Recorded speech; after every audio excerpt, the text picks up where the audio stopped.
Oh. No, you can go live. Just wait for him until he starts shouting. I'll count down. He goes, I'm like, just wait. Okay. Go we live. are actually live, so. Just wait. Hello. Just say it now, Aiden, for fuck's sake. Oh, we're live. Hello and welcome to the Canon podcast. I have it playing. I have the podcast playing in my ear somewhere. I need to figure out what this is and put it off. It's okay. I want to hear it twice. So yeah, we are the podcast that meets occasionally to discuss comic books media. Are you sure? I'm the person that talks first. My name is Aiden. I'm here with Brian and Tink. How's your week been? My week has been okay. It's been quiet. It's been quiet until I got my hand cut open by the cat today. But like, you know, besides that, cat. and it was Lando. Yeah, he never cuts in, never cuts anyone, never. Just as soon as we said we're going to the vet, game over. That was it. And the moment I picked him up, he was all like, yeah, because we usually like bribe him with candy because he's a bit of a pudding. And the moment I put him in, he just like, no. And he just, it felt like two really clean blades going right in first initially, deep. And then the hook of him grabbing on. And then me just going, unfortunate they have knives for fingers. I need my hands for work, people.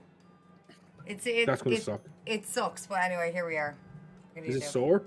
It is sore. Like, it opens ever so often. I'm nearly sure I can see the first layer of skin, but I think I'll make it. Yeah, like, so I was playing stuff today, and I'm just adjusting my mic so I'm not too loud. Playing stuff today, and I thought I could, you know, go through it, and then I got into a spot of trouble in Star Wars, and felt like something tore a bit, and I was like, well, it's time for me to finish up Happens to get dinner. Let's go. And I opened up everything, and it was just like looking at me like a crooked Joker smile. So yeah, that's where I'm at. But besides that, I'm okay. How's everyone else? Shooter's going to be hard for a while. I don't know what way. I'd say a lot of things is going to be hard for a while, but I don't think this is the place to talk about that. But anyway, carry on. What's the crack, you lads? Brian, how's your week going?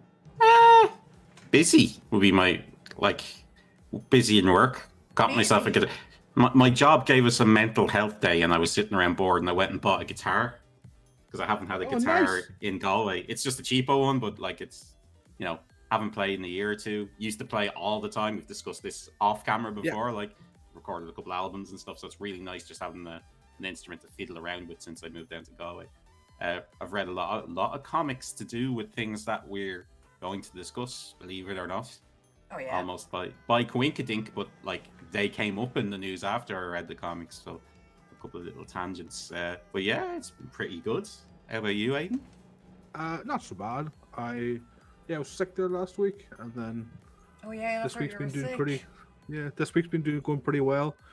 Sorry about cancelling yesterday. I got a last minute booking. We're doing a gig this Saturday for my small rural Donegal town's first ever Pride event. So yeah, what? Out in Galway? No, I'm Donegal. I'm Galway. I thought you were in Galway. I was like, oh shit, yeah. Yeah. No, yeah, rural Donegal, a small town's first ever Pride event. Our keyboard player, she's a member of the Pride committee. I'm sure people are lesbian. absolutely going for this. This is gonna be great. So yeah, we have a couple of bands playing. We're on last, so that's gonna be good crack. So yeah, the only night we could get together to get our sort of hour or so setting this down. This was this night, so that's why everything happened. But yeah, apart from that, I'm looking forward to that. That'll be fun this weekend.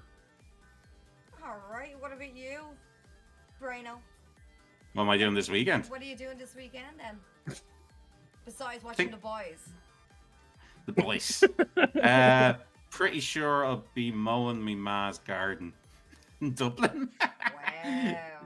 Because the lurgy that got Aiden, I was supposed to be doing a gaming event, but the head organizer caught COVID like in the last day or two. So that's off. It's not an event that can do without this guy. So we're just going to postpone it a few weeks. Oh, shit. So, well, yeah, just have to wait until people recover. This is the new norm now, right? This is the new norm, yeah. This kind of stuff's going to happen all the time. So, I watched a really good video. I don't know if you've ever heard of Adam Neely.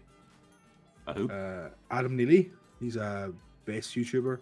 And he was doing he did a really great video about modern touring and how COVID's just a thing that can ruin everything now. Mm. And it was He's really not interesting. wrong. Yeah. No, he's not wrong, but clearly his event is ruined. Mm. Sorry, we That's- have Yeah, to just, add- we just have an to add some interesting. humor It's to like this. how you put so much money into an event, and you might just have. There's no other way around it. COVID might just ruin everything. I'm just Yeah, wondering if it's the case that they're going to introduce like an insurance that this is now part of it. You know what I mean? Like you can't really fight this. Well, to an extent, I guess, but I don't know. What would I know? They should have already. Like there was a period. There was a period after I think it was the second lockdown, right? Yeah. And for example, when the first lockdown happened, it was kind of like, okay, everything shuts down and everyone was looked after. It was like, no, you can't pursue people for not doing events because nowhere is allowed open. Dude, there was lockdowns for you, and then there was like curfew for me. Yeah. In the Netherlands. So like you and I had two different experiences probably. But go on. Yeah, but after I think it was the second lockdown, they had this kind of period where, well, you know, events can technically happen, but you can only have 50 people. So for events like Celtic Throwdown, like the big gaming event that we do, it's supposed to have about 1,000 people, and the venue fits 1,000 people. Because technically they can open, they basically shafted every small organizer, saying you have to pay for this event one way or the other because we're not forcing it to shut down. You're not covered at all. So this is the world that we're now living in perpetually, you know? So divine intervention does not exist at all in terms of, I know that some people may not believe in God, but it's a nice way of putting it, I suppose, saying like accidents aren't planned. You know what I mean? No one schedules a COVID infection. Yeah. You know what I mean? Unless they're that kind of weirdo, but you never know. But anyway. Yeah. Yeah, you're kind of correct. And what should happen now is like there should be some form of COVID insurance that either the venue or the event organizer should be able to pay for, you know. It could be covered for that, you know what I mean? Yeah, because it's making the organization of any form of event 50 times more difficult. But then what's the point of insurance then if it's not going to cover at least that as well? Because if you're talking about like natural disaster, again, divine intervention. I've made that argument so many times against so many insurance companies in so many discussions. Like when you hear like, oh, we don't cover this. And what is the point of you? You don't get money for free. Yeah. You get my money for a reason. We pay you to pay it back to look after the case of something. Yeah. If something bad happens. Like something not scheduled. You know what I mean? Yeah. There's no bigger shower of bastards in this country than insurance companies. Fucking insurance companies. The bastards. They go in, they take the money, and I can't get me new tooth. That's literally what we're living in. It cost me $2,000 to remove me baby tooth. You know what I mean? Like mad shit like that. I owe them money. Hate insurance companies. Anyway. So from one terrible bureaucratic nightmare to another, we've all watched The Boys. Yes, we have. Can we melt into this? I have this so waiting. in my brain. I watched season 2 on Tuesday, and I watched of season 3 yesterday, and and how do you feel deep down inside the tip of your penis? I constantly do you feel, I don't know, invaded, like you know. It constantly shocks me, and it shouldn't. No, I do. I feel like I've gotten really desensitized to people's heads exploding.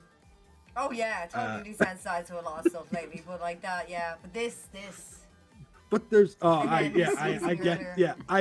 was about, once that happened, I was about to text you. I was like, Tank, when you messaged saying we have to watch The Boys, were you like 5 minutes into the first episode of season 3? No, I was way back before you bitches, okay? I was at ground zero. I was encouraging you, oh God, since the first time they put C4 up your man's arse and blew him up. Oh yeah, first season, yeah, that was great. Boom. And then they buried him because he was invisible, but there's none of that. But there's things in the show, like I've never seen someone getting their face torn off from the side. Yeah. Like there's certain, especially when two people are making love when they have superpowers and leaning against a man's face, that is smashes like a watermelon. In such there's things in the show detail. I've just never seen anywhere else. It's wonderful. And I sat down and I looked into your eye and I told you, look at me. Was I wrong? Anyway, let's dive into it. Ada, you can go first. I'll go last. Okay, I think the most important aspect of the show is Homelander is amazing. Amazing. And the actor throws me off. That's what I mean. I'm constantly worried when he's on screen. I didn't know he was from New Zealand or like down under. Like, he's a New Zealander. Is he New Zealand or Aussie? I can't tell. He's from the South Hemisphere. I didn't know. Had no idea that he was like, yeah, and he was really like gentle talking to the interview. I was like, what is this? You're hostile usually. What is this? Go on, Ada. Go on. It's emotional. Is that like that's like the first time you've seen Jamie Lannister in an interview and you're like, this is a very weird thing. Jamie Lannister grew up and actually had powers. No, I was thinking, what's his name? Fuck me. He was Homelander reminds me of that the character from Game of Thrones, in that when he's on screen, I constantly think something terrible is about to happen at all times. I constantly had that feeling from the beginning with Game of Thrones. Anyway, they're all the same. His name? Oh, Ramsay Bolton. Ramsay Bolton? Is it Ramsay Bolton? The character from Game of Thrones who was just dad. Someone in the chat or comment below, please make sure Ada is correct, because I'm not going to Google it. I'm not going to be rude. Where's whatever. But yeah, I think Homelander's amazing. I think the actor does it so well. I've been a blast watching this show. It's so funny and they find so many good ways to pastiche modern stupid political things. And the cheesiness. Yeah, I'm gonna go back to season 2. I was so put off guard when Stormfront appeared. Like, oh right, Stormfront. She's like a modern alt-right kind of character. She's like a Ben Shapiro superhero. But then I was like, no, actual Nazi. She's a fucking Nazi who was married to a Nazi to help the Nazi. And then she was all there's a line when she says, "People like my ideas. They just don't like the word Nazi." And I'm like, that's very. That's real. That's home real bad for modern. And if anyone out there feels offended, look at yourself in the mirror and say that back to yourself. That's how we feel. Disgraceful. Anyway. Yeah, season two actually blew me away. I know I didn't watch it when it first came out. I don't know why I missed it when it first came out, because I watched like season 1 the day it came out or whatever. But and then season 2 just skipped by. But in fairness, season 2 kind of came in during the pandemic, kind of during the kind of slope of kind of will we, won't we open up, first vaccination, second vaccination realm.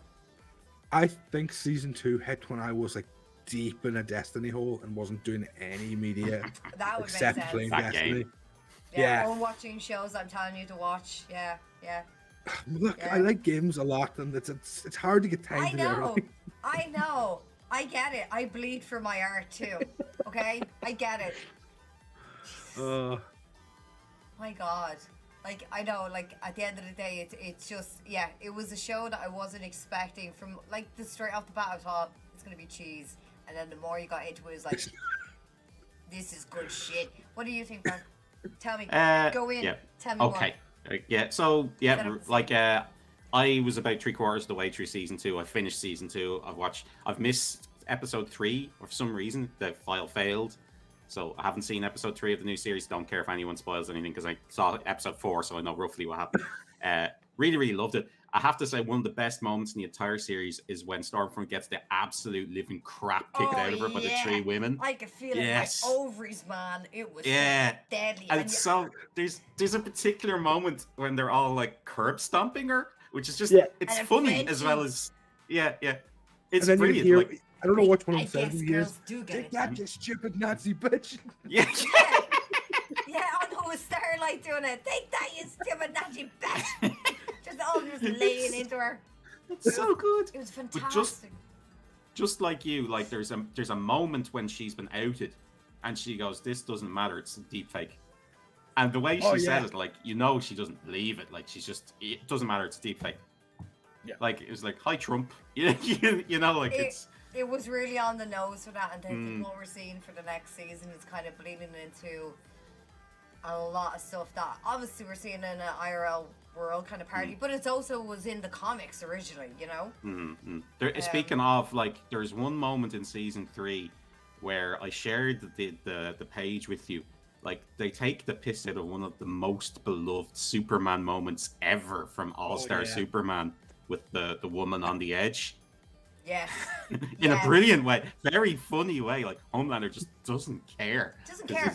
Because his Nazi girlfriend's after dying. Like, yeah, she was a beautiful thing. Did you see the state of her by the end of it? She was singing a German lullaby. Bitch had no eye. Bitch had no hair. She was down. Girls because baby Superman lopped off her legs. Baby Bright went mad. Baby Bright. That's what he is. Baby Bright. Brightburn. That's the only way I'm gonna call him. Is Baby Bright. Like, don't know how else to call the chap. That moment is a strong intuition that he's much stronger than Homelander. That he's the weapon, I think. Yeah. Know? Because like Homelander couldn't do that with his laser beams, but we don't know if he could. That doesn't look like if you no. Let's peel it back. If you remember in season 2, because I know you're still fresh. When they're all getting it on, and she was like, "Just hit me," and she was like, harder. See. Like, she was only getting burnt. This kid just sliced her like it was a hot knife to your butter. It was fantastic. Yeah. Mind you, hit his ma, but, like, you know. Right. What else I want to mention? Let's it's really weird. Talk about some of the religious aspect of it.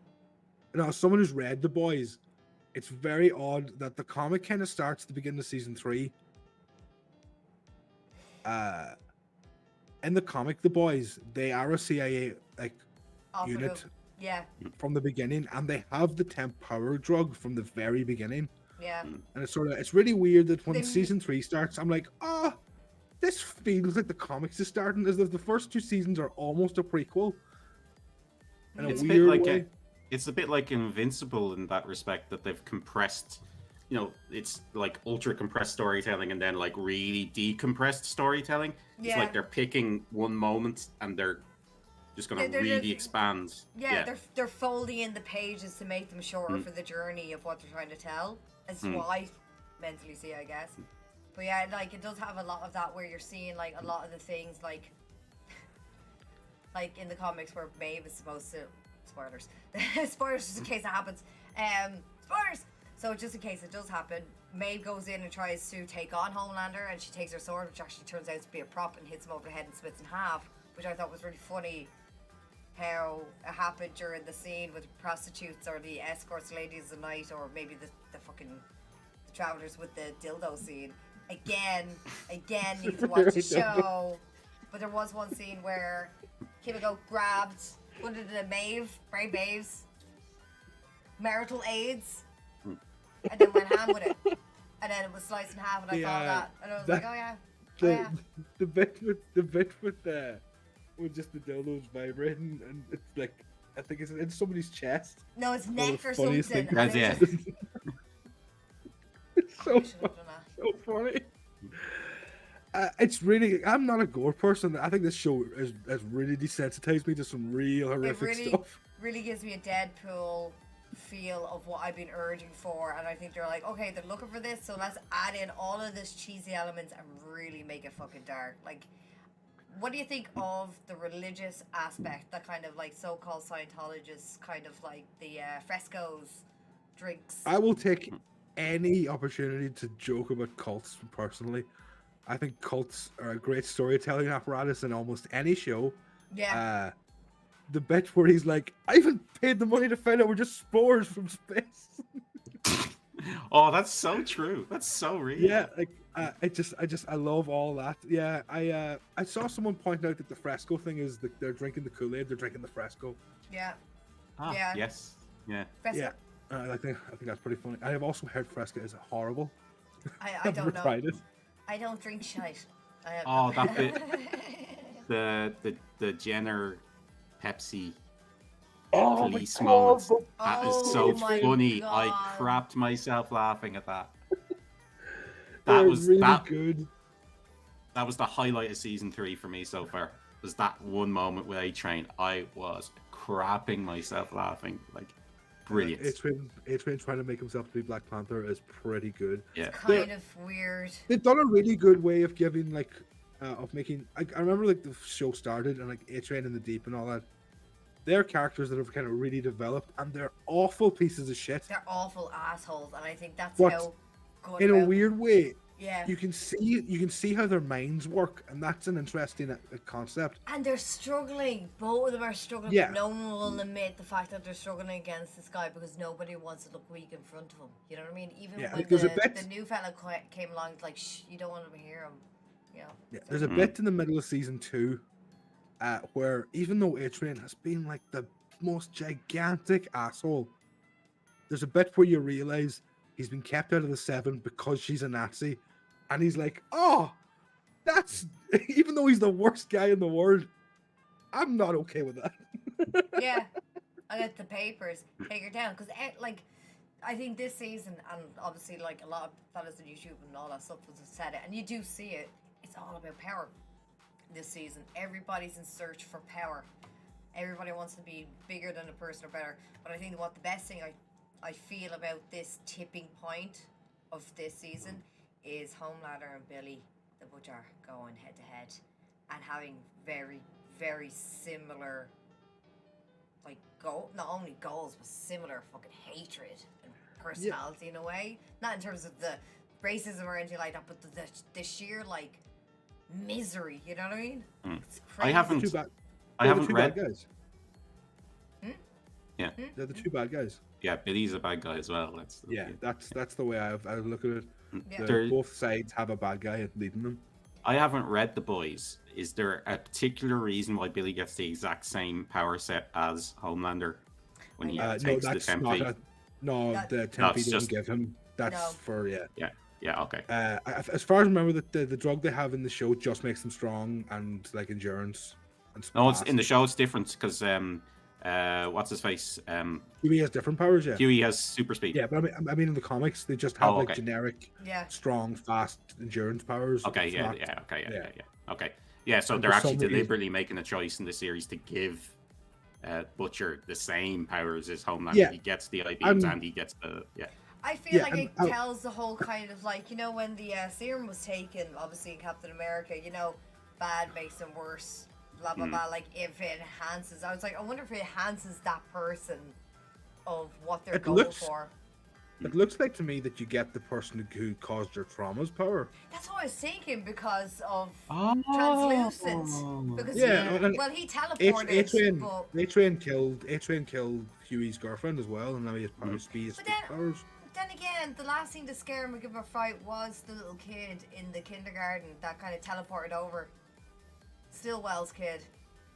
Yeah, but his major trauma was that A-Force splattered his girlfriend in front of him. True. That was the instigating. In the movies, but in or the maybe comics, in the comics, maybe there's speed. Yeah, in maybe there's supposed to be a thing in their head that like subconsciously they're choosing the power that they have. I don't know. Yeah. Whenever they capture that, I don't know. Yeah. We'll figure it out. So sure. Huey wants to be able to defeat A-Train, so he gets super speed. Butcher wants to be able to defeat Homelander, so he gets the Superman powers. Yeah. Maybe it's something like that. But we'll find out. We'll find out. That's I'm wondering what Mother's Milk is going to get if he gets them. I'm very curious. Soldier Boy's powers? No. Soldier Boy has those. I'm an allegory for South Africa X-Men powers of removing mutants. X-gene powers. That's what happens. That's what he has now. That wasn't his original power. Oh, originally they said he is basically Homelander. He's as tough. He's the only metahuman or whatever.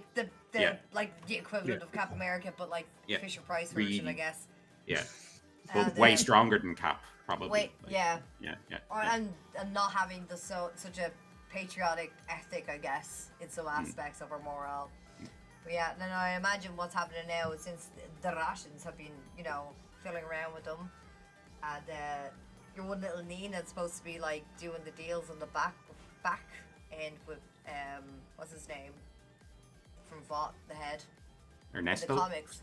Or is that Ernesto? Ernesto. Stan. Yeah. With Ernesto. Ernesto. Yeah, Ernesto. So anyway, Yarwan, having the dealings from Russia. Ernesto. I want to talk with Stan Edgar. But I'm just wondering how it's all going to play out. Of like, I'm loving the fact that they really are integrating a lot of the real world stuff that they're obviously a lot of absolutely deal with, which is so constantly. Brilliant. I like the AOC character, the Victoria whatever or nod, head splatter. Head splatter, head popper. Yeah. Yeah. I find her very fascinating, but I want to know, does she have any relationship with your one Cindy that can do the same thing with her hands? Yeah, I was wondering about her. I feel like she has to show up again. Yeah, I'm wondering if your one had a sister, but I thought it was very interesting how she was initially introduced, and then if you go back and rewatch it, and obviously in the end of the series you do obviously find out it's her, but like when you rewatch it and you just see her like how she was just doing stuff around the room, her eyes are always darting, you know, little things, little kind of cutaways, little slips of what she was like as an AOC character, you know. It was fucking mad how she just turned like that in the end. She was like, yeah, Nesso's kid. So, I like, didn't see it coming. Like, I genuinely didn't see it coming. And I didn't know I knew she had a daughter, but I didn't know she was an advance. You know what I mean? Yeah, like she could give birth to an advanced human. Being her advance, I guess. You know? Yeah. Status. But no, I think she's a very interesting character, and again, lots of search for power, and we'll just have to see how it's all going to play out. And I'm just wondering if it's going to be a case that Homelander's going to be taken down this season. It probably isn't, because the season 4 has been confirmed. Yeah. So, yeah, but yeah. I feel like they can't do season 4. We need to end this. No, Yeah. I think they're going to lock him up or something. They have to. No, I don't. Well, because I think we at some stage we get the last arc is going to be Homelander, President of America. You know, it'd be really interesting is since we have the whole change up with Black Noir, which is so funny because when you translate Noir, it's just black. But anyway, but it's with Black Noir, it's interesting to see how that character isn't like at all like the comic books at all. Like, and if anyone wants to read the comics if you want to find out who Black Noir is, then comment below and tell me who it is, right? It's not going to be the same. There's no way. It's not going to be the same. Right, it's not going to be the same, but I love how that character's introduced. Now, I want to know, like, with the whole Black Lives Matter, the stuff that's happening in A-Trade's Brother's Neighborhood, is it going to be a case that all the stars are going to be aligned, that we're going to find out about Soldier Boy, we're going to find more about Countess Cryptus, or whatever her name is, and the real dark secret of, like, he's actually a black man underneath there, and the reason why he couldn't, you know, be out is it was the 80s in these areas, and it's fucking whatever, you know, society. I wonder if A-Train's gonna have a fucking mayor over this. I feel like that's gonna be very, very... That has to be in it. It has to be in the show, because why would, like, he start getting involved with Black Lives Matter? There's gotta be, like, a rounding off reason. It can't be a case of him just kind of, like, dismissing Homelander and then flying off and killing your own Blue Hawk that's stamping people in the street. History X, like. But at the same time, I don't know about. I don't think he deserves redemption. No, I'm not talking about redemption, but I'm talking about like. Because it feels like a Black Lives Matter storyline for A-Train. I'm not talking about in terms of redemption, but in terms of the shocking hypocrisy of some fucking things. I don't know, like some kind of shock turn that's really going to throw him. Maybe he has a heart attack. I don't know. I'm not saying he has to die. I don't think he really something cares. Rounded. Yeah, but that's what I would see. I want to know if he actually cares. Okay. Yeah. That man's been hidden the whole time, and this is the original story, and now he's all like, fucking, lobotomized. Yeah, sad. That some of the makeup in the show, that his face was unbelievably unsettling. It was. It really was, and he was looking. Was that for the episode you mask. missed? Was it? Or did you see that? Was that the last episode? Did you see the flashback episode? No, I think that's the one I missed. You should see it. It's a flashback. You see why Black Noir is the way he is. I will help sort that out. I have. This is the way. That's all I leave it. There's always a way. It's not that hard to do. Before we move off the topic as well, I just wanted to shout out Kamiko. You know, that character. She's great. I love her. Kamiko, she's just nice. Yeah, I mean, she's a vicious killer. She's lovely though. Yeah, she was trying to learn the keyboard. She must be a nice person. Yeah, God bless her. Yeah, giving her some fucking humanity, and she's the only one that wants out. Yeah. Only one that wants out. She doesn't want anything to do with it anymore. She doesn't like her powers. She was reminiscent about her brother. She was like, you know, there's a lot of stuff there that says, I just want it out. I don't want to be part of just being used anymore. And I can understand that as a lady, you know. Feeling used and trapped. You fuckers not watching the shows that I asked you to watch. Anyway, go on. I love that nobody gets a clean death in this show. No one gets a clean death. There's no clean death. There's no just shot from behind and then they fall over. Every person gets mutilated awfully in some way. Everybody gets killed off. I can't express enough how I think Homelander's actor is incredible. He's so scary. He is so terrifyingly intimidating, and just this aura of hauntingness, of like, I will snap you. And then it changes over to the actor and he has glasses on, his hair's a little bit darker, little shirt on, not muscly at all, and he's like, hey, yeah. That's a funny bit, yeah. And I'm like, he's gonna kill someone in the room any minute. He's like, and like, that's what it feels like. He's like, yeah, dead. Like that what did you say moment? He just turns on a dime. That's brilliant. Yeah. Oh my god, it was horrifying. He's like, oh shit, he's gonna kill A-Train. That's exactly. And like, I genuinely think this could be it. This could be it. Yeah, but at the end of the day, no one's gonna say anything to him. Yeah. No, he's such an unsettling character. I also have to shout out Giancarlo Esposito, who is one of the best actors in the world. He is. Like, you can plant him in, like, he carries, like, a fair enough, right? He was like, owns the scene. He owns the scene. Like, there's a lot of scenes he owned. What was it in was it Better Call Saul? Yeah. Oh yeah, every scene he's in Better Call Saul. Every scene in that scene. Oh man, you can name it. Even in Mandalorian, he owned it. Yeah. Yep. Everything he's in. He just has that. I'll as much as I'm not a huge first-person shooter fan, I'll probably eventually play Far Cry 6 because he's in it. I'm just not paying full price for it. He just has a heavy, like, persona of that actor or that man that he's playing, that heavy hitter of a character. Like, it's just even as like a fairly slender man of an old age, he feels like he's the most powerful person in a room. But I have a theory. Okay. The Homelander strolls in. He's checking on the outfit because he's getting pushed out. Daughter just ratted on him, right? And he mentions the fact about his heartbeat, and I'm thinking to myself, what if he was the ultimate Superman and he just didn't want to play the game? And he stopped him, and that's why he's that calm. I was like, maybe he's like practically invincible. Like, he's been taking V forever. He probably like never told anyone or any shit like that. It was some weird experiment or something like that, and he managed to get in on the inside of the whole VOP biz.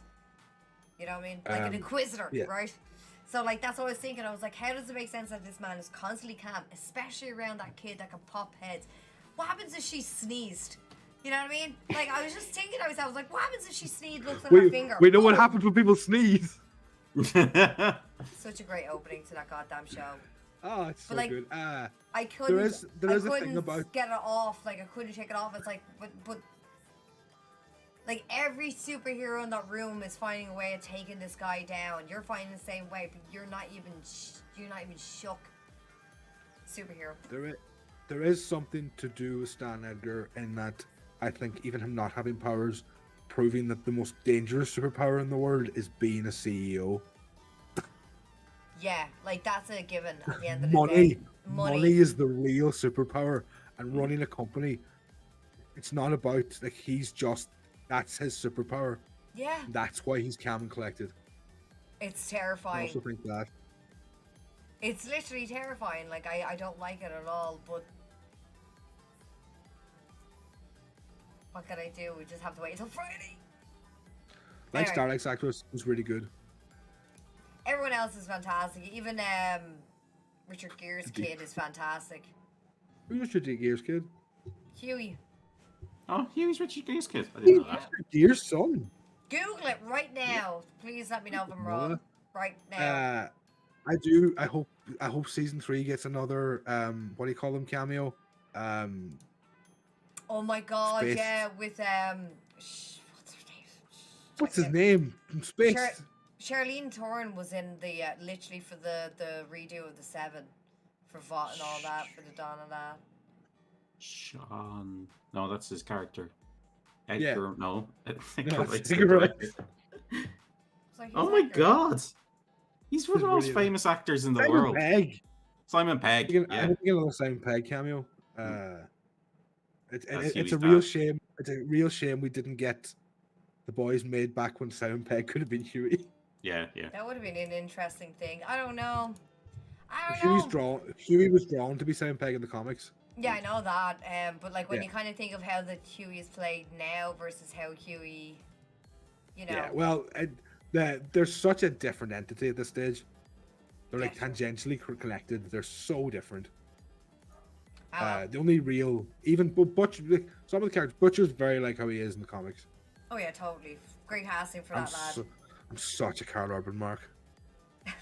He's great in everything he's in. He's great in everything he's ever been in. He's one of my favorite actors in the world. Do you want to just marry him? A little bit. Okay, that's fine. He even makes those Star Trek films good. He does. He does a great Bones. He's great in the comics. I give it to that Bones. It's 2022, okay? Right? He said he was attracted, right? It's understandable.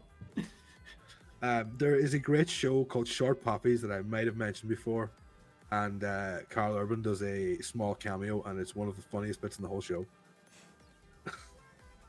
I will have to look. Recommend that show to anyone. Rhys Darby. It's a 6-part New Zealand show.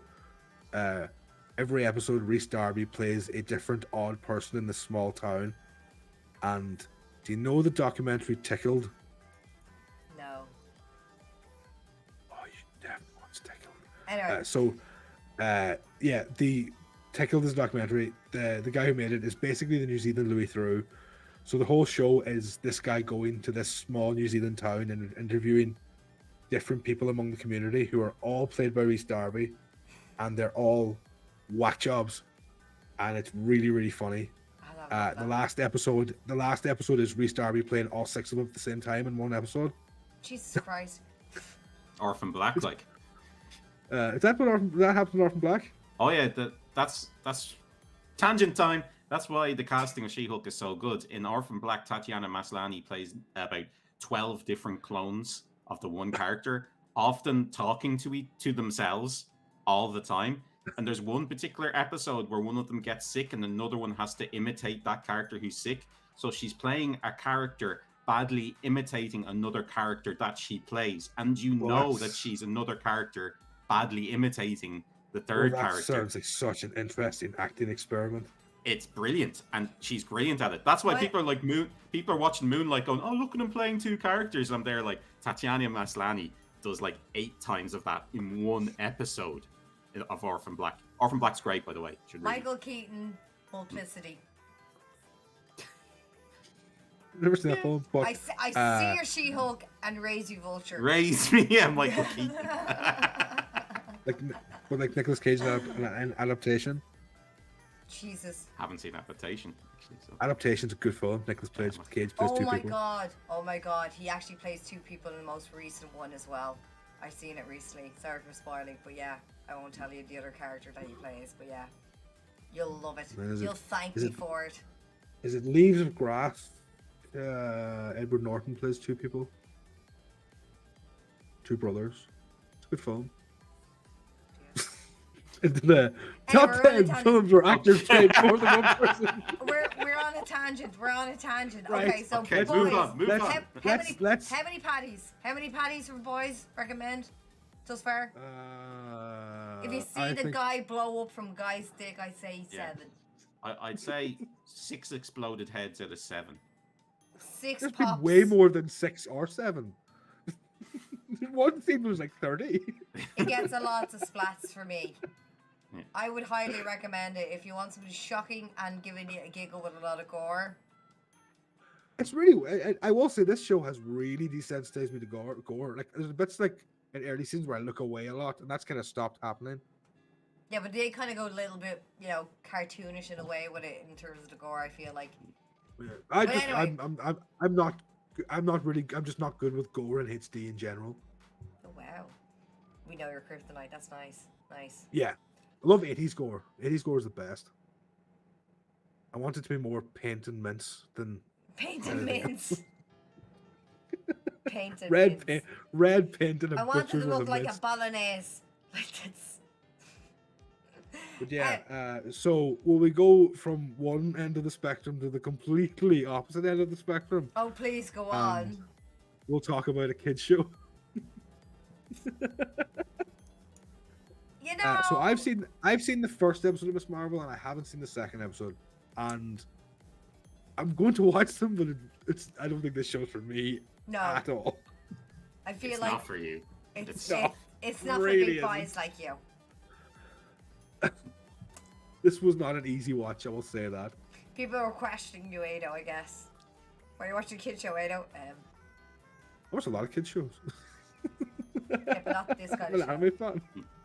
My favorite show of the last 5 years is She-Ra and the Princesses of Power. So like, I have no problem watching either girls programs or kids programs. They're fine.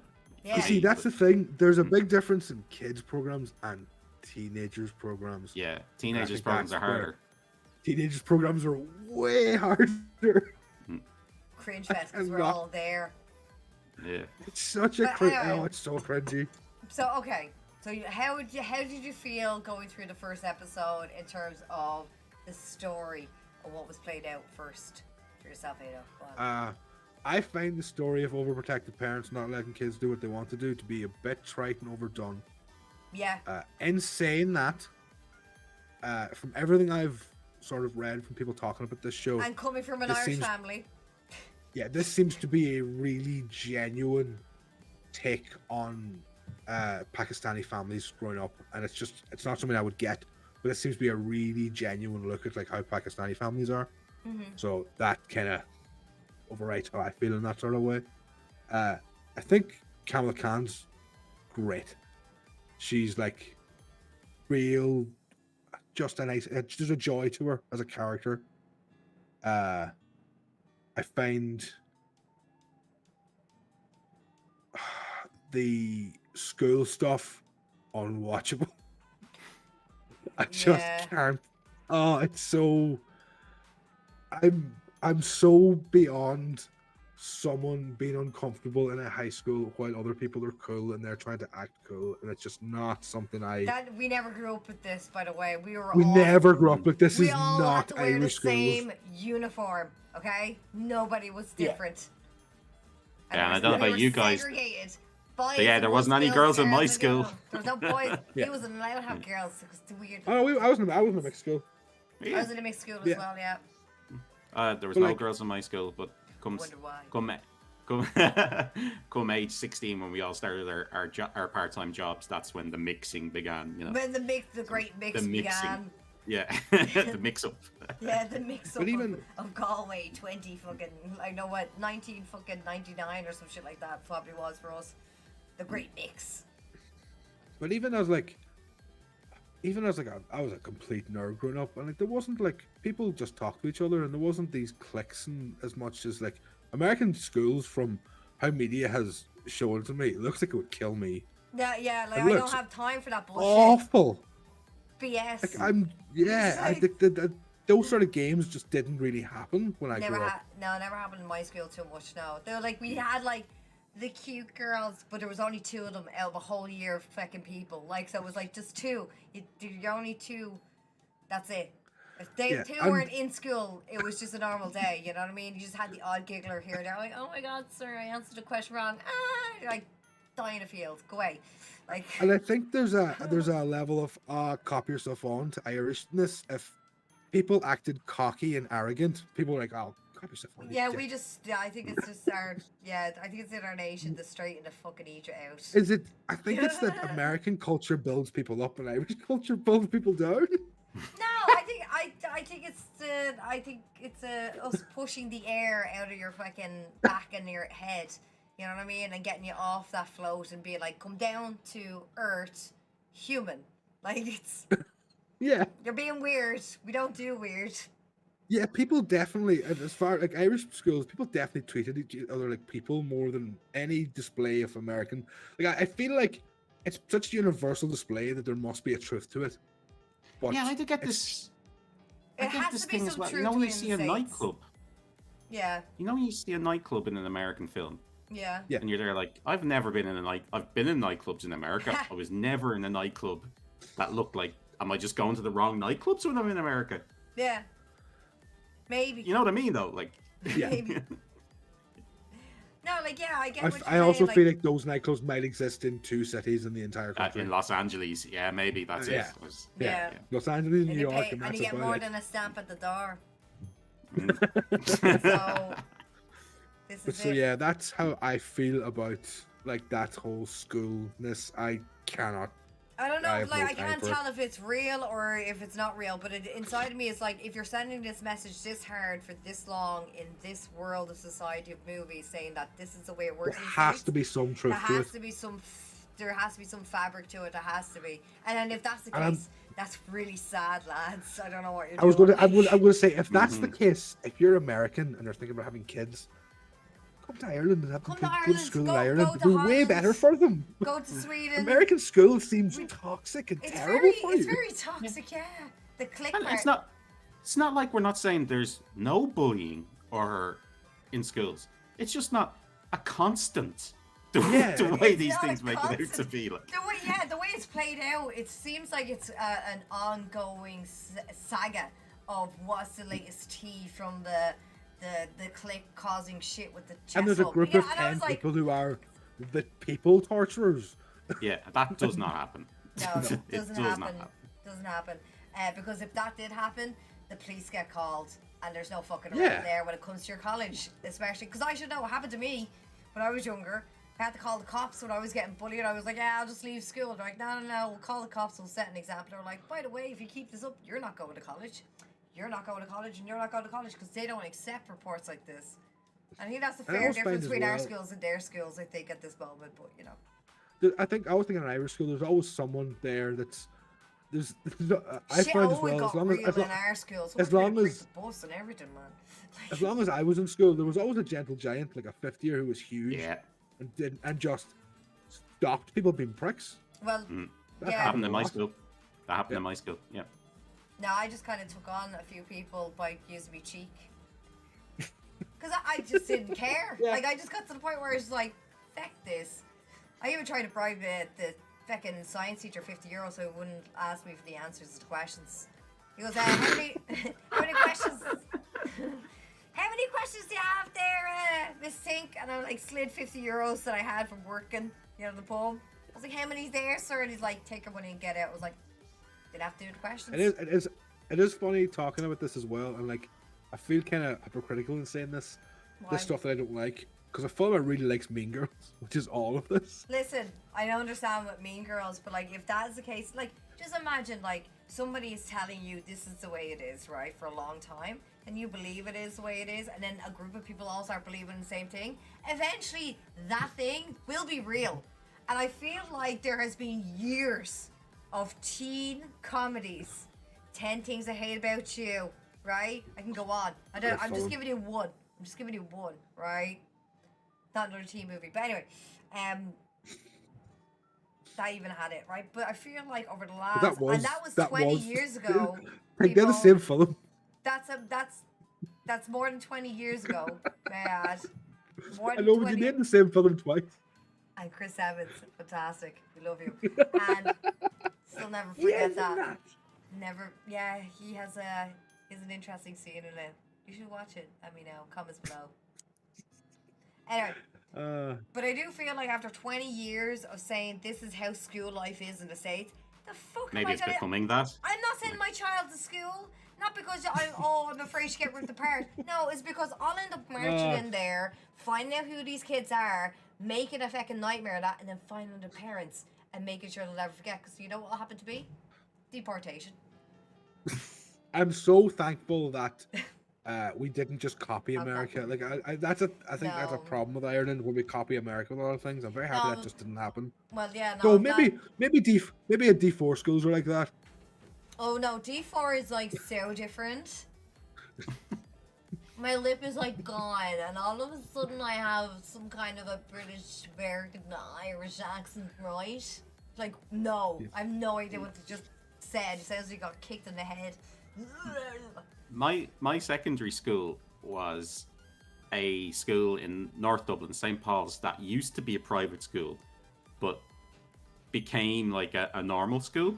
Oh, So yeah. it was one of the very few Northside schools that had a good rugby club. Yeah. So we'd be constantly encountering them, like all of the time.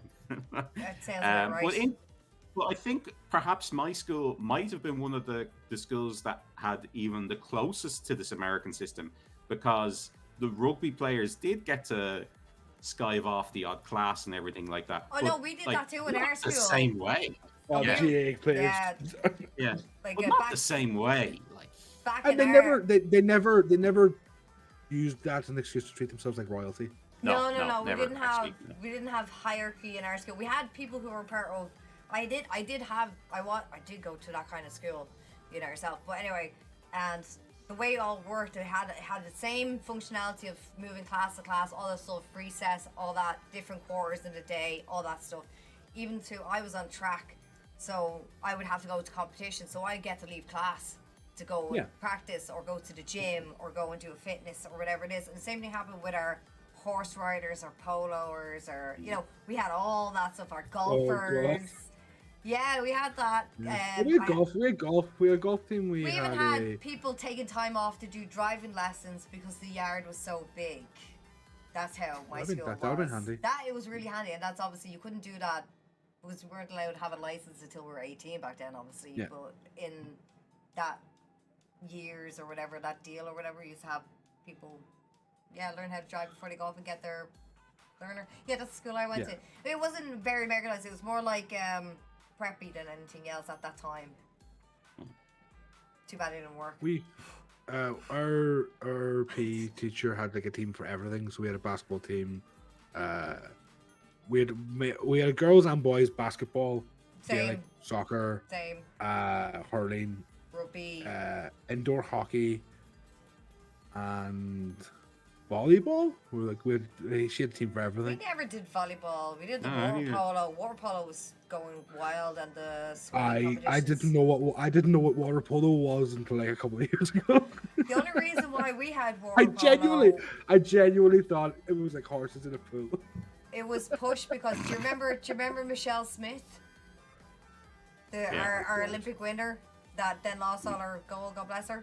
I went to school with her brother. So that's why we had water polo. I was like, what? I can't swim, so it didn't matter to me. So, Your school have a swimming pool? No, definitely not. We had a new gym. Ours though. did. We had a really? Yeah, but they're St. Paul. They had a rugby club as well. So. You know, rugby. If they had a rugby club that was paid for, we had like horse riding competition. I was up in the hills, you see, of Dublin. See, I was skived off there, out by like the Hellfire and shit. That's where I was. Where's the Hellfire? Hellfire Club. That's an X-Men thing. A Hellfire Club out in the The Hellfire Club in the X-Men is based on the Irish and English Hellfire clubs. Yeah. Really? That's a real thing. Yeah, that is a real thing. I went and researched it. I did not know that. Yeah, Chris Claremont took the ideas from the legends of Kevin the Hellfire clubs, the demonic stuff I and all am that. right here waiting for my cast call for Shamrock. I am right here with my self waiting. You want to be Shamrock? Oh, you don't want to be Shamrock. You think I couldn't be a great alcoholic? You think I couldn't be a great alcoholic? You don't know my ways. Think doesn't look dissimilar to Shamrock. Would completely work. Yeah. I've already thought about this a long second time. People are like, you know what you should do? You should be like, let's go to I was like, listen. Let me propose another thing for you that I'm waiting for. Feige, you got a pen and paper? Write down. Shamrock. Why not? Yeah. I don't have to So anyway, be like, Miss Marvel.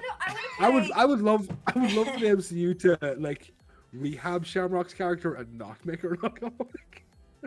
No. Or have a look-based powers, because she's Irish. Yeah. Just have her sitting in a bar. That's all you need. Like 5 minutes of a shot. 5 minutes of a quick conversation. Logan goes in, he's getting the 411, runs into the shower. I'm like, alright man, let's have a pint. I tell him the deal, and he fucks off. That's it. You leave me there, you leave me on the side, okay? And then you see if you bring me in another universe. You know, and there you go, my career. I was going to say, to be totally fair, I'm a mark for luck-based powers. Well, anyway, Miss Marvel. Mutants. Miss Marvel, right? Miss Marvel. I blame Ado. It's been a few weeks, guys. Yeah, I think I've talked enough about Miss Marvel. Anyone else have an opinion? All right, Brian, go for it. Okay. I want to hear. We've had fights. Let's go even before this thing started. Yeah. So I'm glad that they're what you've missed in the second episode, Aiden, is that they're introducing a mystery about her powers. So they're clearly going, is she an Inhuman? The power comes from within her. It's not. There's like super clear. It's not the bracelet. It's just unlocked something. It activated the power that's there. So and they're hinting it's familial, which means. Like, I mean, they hinted that very early on. The mother knew that. I feel like eternal. Yeah, I feel like it's going that direction. I feel like there's two bands for this thing. We're missing a second bangle. Quantum bangles, yeah, the quantum. That's what I'm thinking for the to get her grandmother out of the void. Yeah, the quantum zone or whatever. That's what I'm thinking. Maybe it was a fight, struggle for power. Because nobody knows the exact story of what happened to the grandmother. And then they can pass that on to whoever the the MCU version of Quasar is going to be or whatever. And she has her powers. But I also I have a bit more hope that the embiggening is going to. There's a big angle in the second episode where Bruno turns to her and goes, "So can you shrink?" And she goes, "No." And he goes quiet and he goes, "Can you grow bigger?" And she goes, "No." And they're like, "Lads, this is just being me." Yeah. Well, she does. She does use an energy stretch arm from the first episode. She can kind of embiggen using the glass stuff. But it's very Green Lantern-esque. I have a theory. It is very, very Green Lantern. I have a theory. This is my theory. I'm going to stake virtual Brian books on this. Okay. Virtual Brian books. Okay, right. I'll pen it down. One. There's a very cool little couple of issues very early on in the Miss Marvel run where she runs into Wolverine, right? Wolverine does his whole, "Oh, you're a young girl who's a superhero, I'm going to look after you" thing that he does with every young girl that he runs into, right? But she's really annoying because she's a fangirl. Yeah, but she's really annoying, but because she's a fangirl, but eventually they get on and blah, blah, blah. But they obviously can't use Wolverine. There's no way they're going to introduce him as Wolverine. Yeah. But we repeatedly hear mentions of Scott Lang now. They keep on bringing him up. In the podcast, the shrink thing, the convention center, the head. Oh, I reckon we're getting an extended cameo from someone, probably Scott Lang, before this series ends. Yeah. A couple of podcast episodes also wouldn't be a bad idea. Would be brilliant, wouldn't it? I would love that. And it would make sense about the Void as well because this is his spiel.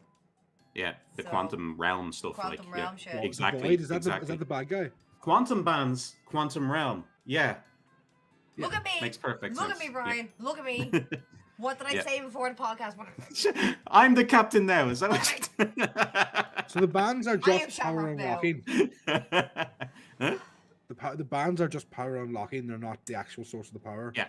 Yeah. Okay. So and the mother knew what these were. Like, I mean, my immediate thought when I saw it was like, okay, so the amulet is Terrigen infused. Yeah. Okay, that would make sense. That, you know, it's like she's encountered Terrigen mists and it's unlocked her powers. It goes on, just injects Terrigen mist and you're done. Yeah, and you haven't you haven't seen the end of the episode, but without spoiling too much, Damage Control are back. Oh yeah. Right? Oh, cool. Yeah, and they're, by the way, Damage Control are really, really funny comics from the 1990s. Yeah, people running around cleaning up after the superheroes. But there's this constant pun in them because their initials are DC. Like they're constantly taking the piss out of DC Comics via Damage Control. It's great. So good. Yeah, people they start having strikes and stuff like DC did at the time. It's brilliant. Anyway, right. So, but at the end of the episode, a character who's involved with the Inhumans in the comics, vaguely involved with the Inhumans in the comics, shows up. It's not a big spoiler or anything, but just if you want to watch it in peace, I won't say what happens at the end of the comic. Was this always stated to come out after Doctor Strange? I don't know. Oh, I have the timeline. In a world where Doctor Strange 2 happened, I could see this being Inhumans so much more than I could. Yeah, post Doctor Strange 2, a reboot of Inhumans is possible. Absolutely. Yeah. I don't think we need more Eternal stuff. I think Kind of flopped. So. Not even that. I think we have a couple of items that we know are going to be Eternal based, and I don't think we need more of them. Well, it makes perfect sense. Right. If you look at the modern comic version of the Eternals, it's their job to keep an eye on deviance in humanity. It's all a layer. Yeah, right. But deviance includes mutants and Inhumans, right? They prune the extremes, but they want to see evolution in humanity, right? That's the modern version of the Eternals in the comics, right? I recently read the run. Remember I was saying I read a few comics that just happened to tie into stuff we were talking about, right? So, to me... They're kind of eugenicists, but not really. But not... Yeah, sort of, kind of eugenicists. Like, but it would make sense to me that these... Like, they do kind of look like Eternals tech. So it would make sense that the Eternals are encouraging Inhumans to pop up. Oh, that's an idea. Yeah. Oh, if the Eternals invented the Terrigen Mist, that's an interesting idea completely. Right, so you can tie in, and you can tie in the mutants as well. You can say that like the Eternals had this winding influence throughout humanity's history. One spin-off is the Inhumans, another spin-off is the mutants. Works fine. To me. And then if you're doing an Inhumans thing, that's when I would solve the Quicksilver problem. Yeah. Right. Okay. So this was the original plan, right? The original plan. So I don't have the release dates of what we got in a row. But for Phase 4, Miss Marvel isn't even on the list of what was announced. Oh, okay. That's right. We only had Hawkeye, Loki, and Falcon and Winter Soldier were their first three announced, right? So everything else came later. So it kicked off. This is what it feels like to go even further beyond. Oh yeah, we're diving. So okay, so it would have been Black Widow first. Now this would have been May 1st, 2020, right? So we're going from there. Fall 2020, you're looking at Falcon and Winter Soldier. Then Eternals was November 6th of that year. February 21, Shang-Chi. WandaVision, Spring 21. Doctor Strange 2 was going to be May 7th, 21. Loki was going to be Spring 21. Summer 21 was What If. Doesn't have exact dates. And then Fall for Hawkeye of 21. And then November 5th was supposed to be Thor Love and Thunder. So now we are in 2022 hitting June for it now. So we would have had Multiverse of Madness and Loki one after the other completely blowing it. Yeah. It could be Inhumans. Likely, I'd say at this point. I would put money. I would put money on the fact that it is going to fall into the whole Eternals realm on the basis of Eternals. Shang-Chi is already setting up the conversation for that, and then possibly even Thor, right? Yeah. That's my money. They can't do Eternal. They can't do Eternals until they figure out how to do Medusa's hair. What? They can't do Eternals until they figure out how to do Medusa's hair. It's simple. You mean Inhumans? You can't do Inhumans till they... Yes, sorry, okay. Inhumans. I was so confused with what the hell you were talking about. I was like... Shite is yawn. Yeah, that's a good point. Someone just mentioned in the chat there, they name-dropped Kingo in episode 2 as well. Yes, I turned around to my fella and slapped him in the leg, and he thought it was violence, and he was going to call the cops. I was like, "Hey, just said Kingo Senior's our favorite," and he's like, "What?" I was like, "Kingo," and I explained who Kingo was, and he was like, "Oh yeah." I was excited. I was happy to know that they actually included that because, like, they're talking about Bollywood, and I was like, "This has to be Eternals related. Has to be." Okay, that's interesting. Because they said they don't know where the writing is from because they don't know how to read the writing. They're not sure if it's some kind of, I don't know, whatever it was. I wasn't sure, were they implying that she can't read, like that it's just Urdu and she can't read it? Maybe. Because she can't read Urdu? Maybe, I don't know. Yeah, I wasn't sure what they were getting at there. Is this like ancient, like Sanskrit Urdu, if you know what I mean? Or is it like... Well, that's it as well. Like, it could be even an ancient mixed-up version of that because a lot of the languages were all mixed together or evolved in different ways. I don't know. That's what I'm thinking to myself. You know yourself, we can all read modern Irish, but if you showed us, there are older versions of Irish. Head-scratching, like. I can't I made a mind that it's Irish word masters, and it's insane. That's one language. Like, I can grasp that Welsh has like a million different things. L's. Scottish Gaelic is a little bit similar to our modern Gaelic, thankfully. Yeah. Manx, which still exists, by the way, but very small portions of people speak it. Manx is like a Scottish Celtic feckin' derivative or Welsh. I'm not even sure what exact part it is, but it's part of the Celtic region. And saying that, you should struggle with Donegal Irish. Donegal Irish is so different to Dublin Irish. Yeah. Well, no, I learned Mayo Irish or West Irish, and I learned Kerry Irish as well. So, and people in the chat, people in the chat were like, "What?" And I was like, "Yeah, Kerry. I learned Kerry Irish, and there's different derivatives of the language, similar to like some of the Slavic countries around on the east part of Europe. Some of them they sound similar, but some of them could be written differently. Or that's like it's someone who grew up in like Montenegro going to like Harlem and then have a terrible time understanding how people are talking. Yeah, the way I would describe it. Kerry Irish. Kerry Irish is. Gahanawa. Yeah, Kerry Irish is a thing. It's fucking sexy, man. Gahanawa. Any closing thoughts on these last two and these first episodes of Miss Marvel? Okay, now you haven't heard my thoughts. Okay, someone who has a 10-year-old daughter, by the way. I'm sorry. But I just wanted to shout out Brian first. Brian, didn't I tell you? Didn't I tell you, Brian? Did I tell you? Did I tell you to hang on, yes, Brian? You were right. And you were freaking out. If anyone doesn't believe me, have a look at all the rest of the videos we shouted Brian. I said it to him, he needs to relax and hang on. And he couldn't relax and hang on. And here we are, 2 episodes in. What does he know? Relax. She's still not changing shape.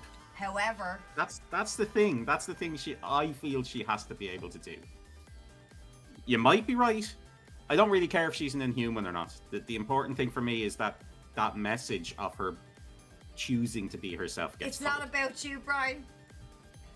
You're correct. It's all of this right now, all of this attitude and sass, it's not about you. Okay? It's true. 100%. 100%. Completely accept that. But we know shit will happen. We do. Yeah.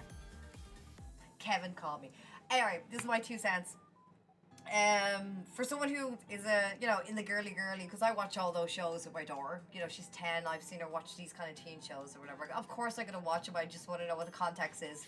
Plus, I feel like I've lost touch with how people are having conversation at their age. I feel like I need to do this now, or else I'm fucked.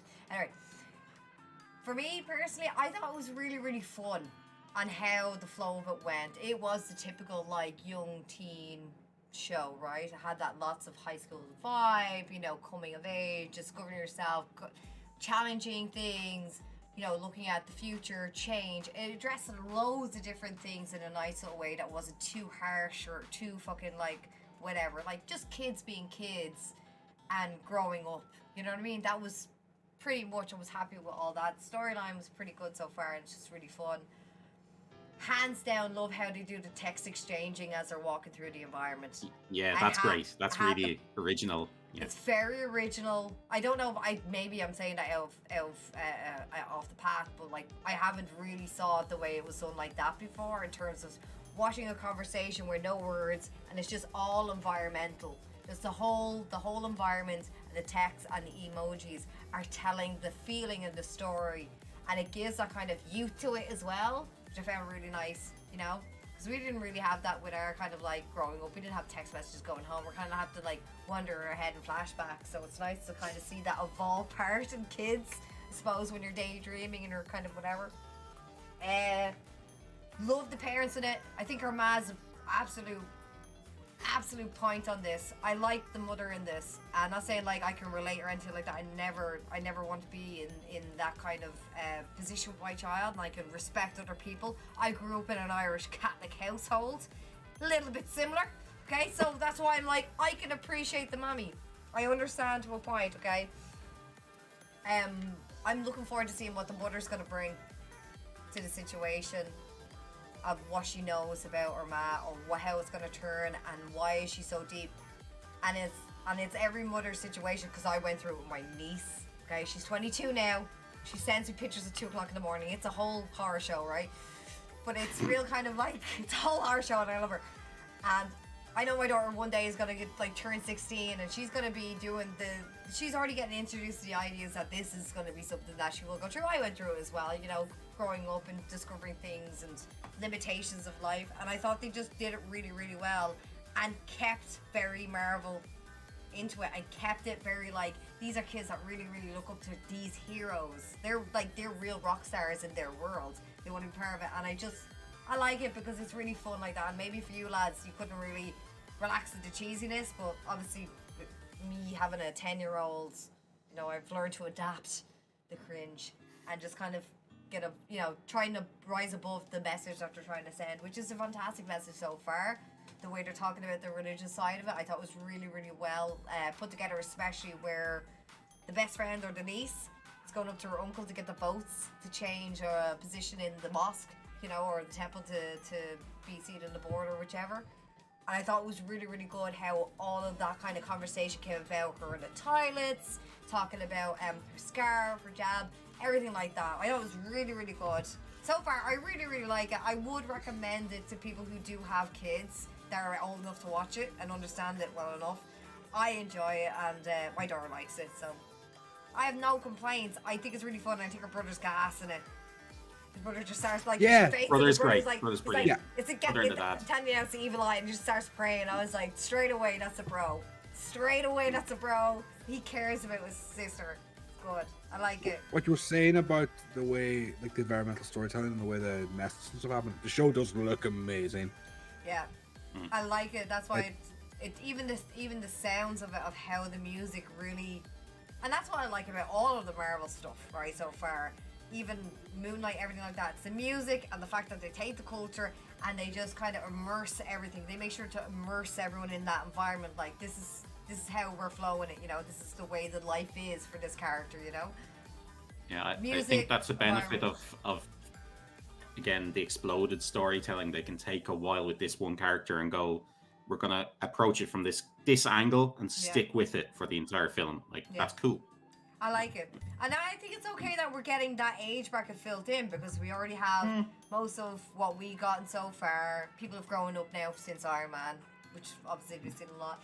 But it also introduced some more to the younger kids who are getting into the whole fandom of like WandaVision and hearing about Loki and some of the stuff they can't really watch. You know what I mean? So it's nice to have that introduction for something there for that audience to now get their fandom on.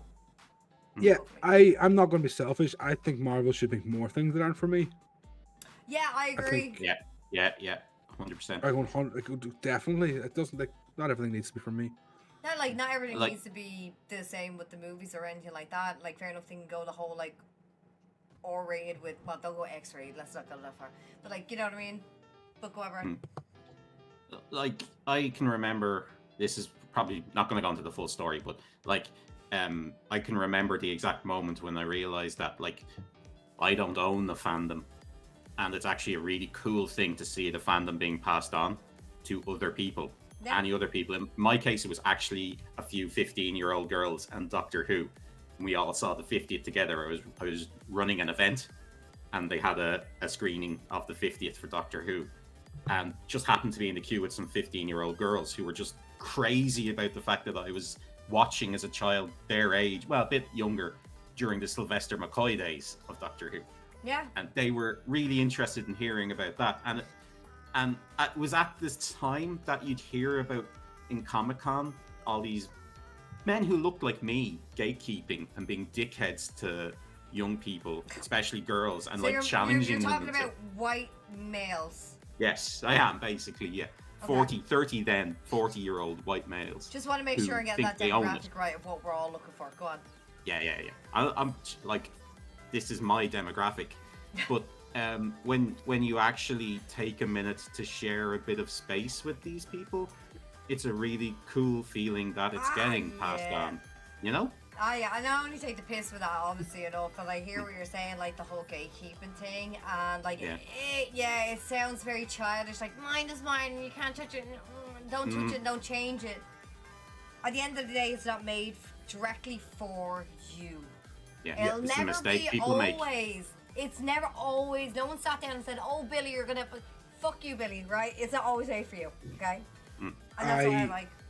I will take a sledgehammer to somebody, metaphorically speaking. If I think that if I see them gatekeeping things like that, I think it's the most idiotic way to treat selfish, fandom. childish thing in the world. Absolutely. from a mercenary point of view, it's going to kill the fandom that you love. Yeah. Yeah. Like, I want this thing to succeed. Do you want us to turn around and be like, I don't want to watch that because that's full of greasy ass, self-centered, big men, children? I have no interest in watching down. that. I don't want any of that. I love doing it. It's sticky. It smells like dried in. You know what? In the between those comic pages that you're debating whether it's gonna crack or rip.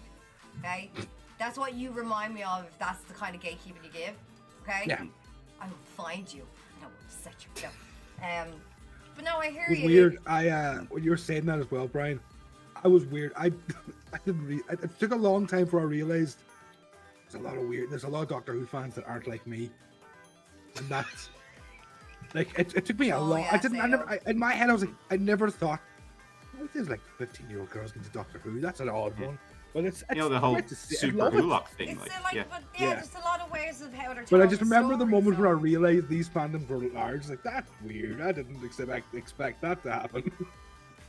Yeah, I didn't expect it to happen with Marvel, to be honest, because when pre-Iron Man, it was 30-year-old men with beards who just owned everything. Publicly. God. There was loads of women reading comics. It's just that you didn't hear from them for various different reasons. Oh yeah, because anytime we ask for a little bit of your rights, we get snapped. Oh, that's it. There's a great tweet thread today from Gail Simone about when she used to ask women that she'd encounter in the fandom online for the first time what brought them into the fandom. And it's really interesting because she said there was 4 comic book series that always did it, and they were Sandman, X-Men, Teen Titans, and Swamp Thing. And she was there like, I can't. And like my experience, backs this up. Like, I mean, I had an ex-girlfriend who got in via Sandman, and like in the 80s, X-Men, it was always, and it was kind of the tweet thread's really interesting. She's going through like, I'm trying to figure, like, you can see the similarities between X-Men and Teen Titans. Yeah, absolutely. But between Swamp Thing Swamp Thing is. I don't know. Maybe I remember watching the cartoon show Swamp Thing when I was younger, and I loved it to bits. I was into that, and I'm still heavily into X-Men. I don't know what it is. I think for me, for X-Men was the fact that everyone could be super. And I know that sounds very cheesy. I know that sounds very fucking cheesy. But like I remember sitting there and watching it as a child and thinking to myself, like, everybody is so. Like, I didn't have a word for diverse, but everybody was different, and everybody had their own thing, their own gift, even if it was so heavy, you know what I mean? Like, especially your one bro, you know what I mean? She can't touch anyone, she can't kiss boys, shit like that. Or, well, back then it was kind of taking everyone else's powers and salvaging it that way. But still, Beast realizing it's okay that he looks the way he does. I think it's the fact that there was a lot of strong girls in it, and I know that some fucking misogynistic arsehole out there going like, whatever, women. Look, okay, Irish Catholic little girl didn't have access to many inspiring things. It was either that or go working in a textile factory. Okay, so feck off.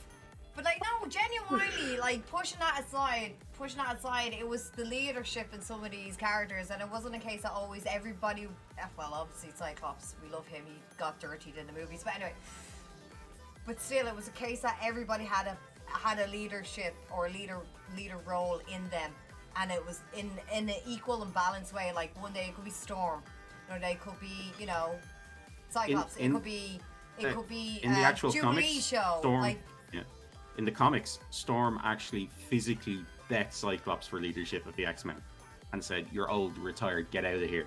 And it's a great fucking comic. She does it without her powers. Well, that's even better. She just beats him. I love Storm. I've always loved Storm. Storm allows artists to be really cool.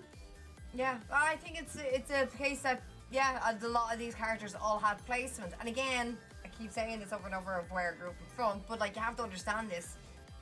This was like the 80s and 90s back then. You can Google that for yourself and see how it was. So it was I think that's what really I think that's really what brought me into the Marvel world, is because of mostly to do with X-Men and a little bit of Swamp Thing. Yeah. I don't know what it is. That's very funny that you say it's one of the 4 things, and I'm like, that's so weird. I don't know. I think it's because of the leadership for me. I don't know how to describe it, but yeah, that's how it was pulled in for me. when you were like, it was the 80s and 90s. It was either that or Nut Hood, okay? It was either that or Nut Hood. When you were saying that in my head, I was like, yeah, it was the sort of time when people thought the name Jubilation Lee was a good idea. In my head, because you'd said Jubilee, that's all that clicked. It was a different time. We had a 19 in our year. Think about it. We had a 19 in our year. God, Swamp Thing is so good. Swamp Thing's fantastic. But yeah, that's so weird that you said that, but yeah, that would be my 2 cents. And I feel like Miss Marvel is really bringing that forward, especially for the audience that they're pushing towards, you know, you're a strong little girl, you can do anything you want. I think Miss Marvel's been better for it than Captain Marvel. Yeah. But I know, like, people out there, like, are gonna be fucking kicking off at all sorts of fucking bullshit when it comes to anything that's introduced or slightly changed or anything like that. To you fine gentlemen, because I don't know how many women out there is going to be given out, get a life. I enjoyed the show. Seconded. That's our show for tonight. Look. But yeah, like, that's my 2 cents, and if you give a shit, enjoy the ads. We're trying to make money. Anyway. Yeah, so I think we should move on. We're running, like, we've been at this about an hour and a half. Okay, we can throw in one more, probably like the, what do you want to throw in? Do you want to do the news quickly, or do you want to do one, talk about it properly, and then leave the rest next week? Let's talk about the Thunderbolts one, because we can do that. Morbius is more of a joke than anything. Yeah, Morbius got back into cinemas, and it bombed again. Yeah, I still have the Rotten Tomatoes one. I still love these memes. These are fantastic. The funny thing about the Morbius thing is that there's a petition started, and the petition actually says, "Listen, Sony, we're really, really sorry. We were only joking. We promise if you re-release it, we'll go and see it." You need to fill people in, because they probably miss a small gap of what's happening. And I'm gonna let you call out all of this, because you're the one who was all like, Morbius sweep, and I was like, this is going to be a disaster. And I said it to you, this is gonna end not very well. So you're gonna fill in the gaps. So the movie initially got released, it didn't do well, and then Morbius sweep happened. Everyone kept on talking and talking and talking and talking about Morbius. And it got to the point where Jared Leto was, flashing a script that said Morbius 2, it's Morbius time on it. And you could tell at this point, Sony's realized what's happened, right? So at that point, someone in Sony... I would love to know who that individual, or two people, because there had to be two people doing it, right? The guy who was like... Oh. You can't turn the keys without two guys, right? They mistook memeing because it's awful with everyone loves this. Oh. It was fantastic. Go on. You see? Yeah. And then what happened, Brian? Then they re-released it in cinemas over a weekend to see how it does, and did an ad campaign and everything. 87,000. Right. Dollars. There was over 1,000 cinemas. So that's €87 per cinema. That's American prices as well. That's like 4 tickets to cinema. That's 4 tickets per cinema. How many showings a night? How many people were in the room? How many people were in the room per night per showing? I want the statistics. This is so good. Sony, release the statistics. Hashtag release the statistics. There's one problem with this thing. This unmitigated disaster has meant we're probably not going to get a Morbius 2. Oh no. But, do you know what? If they did a Morbius 2, though, they'd make it funny on they'd make it like Mega Shark versus Truck Monster or whatever those films are, Mega Shark versus Truck Monster. Mega Shark versus Lavalantula. It's pretty good. Yeah. Okay. Sharknado. Or Truck Not Monkey. I like the Lavalantula movies. They're an interesting spin-off. They're giant spiders that shoot lava. Why not? Are they inspired by Devil May Cry 1? Maybe. I don't know. Maybe. Will they get sued for part of the bad sci-fi movies from the time. I love the name Lavalantula. I think it's great. Lavalantula. So, I saw two streams of these types of tweets, and one was the one I said earlier. There's an actual petition going around saying like, we're really sorry, we didn't realize this would upset you. If you re-release it, we'll all go.